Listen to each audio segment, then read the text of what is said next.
Magandang gabi po, Luzon, Visayas at Mindanao.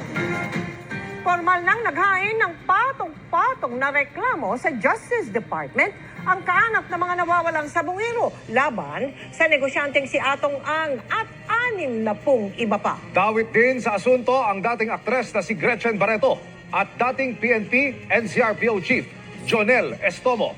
Nakatutok live si Salima Refran. Salima.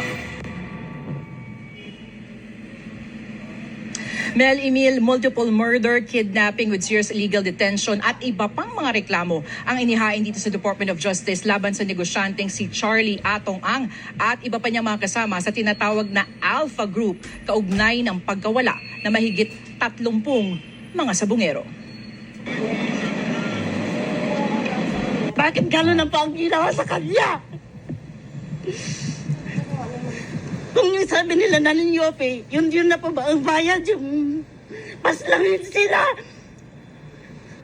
Puno pa rin ang paghihinagpis si Merlene Gomez sa pagkawala ng kanyang anak na si Ruel sa Manila Arena noong Enero 2022. Nagtungo si Aling Merlene sa Department of Justice ngayong araw kasamang nasa 30 pamilya ng mga nawawalang sabungero upang maghain ng patong-patong na reklamo laban kay sabong tycoon Charlie Atong Ang at kanyang mga kasamahan.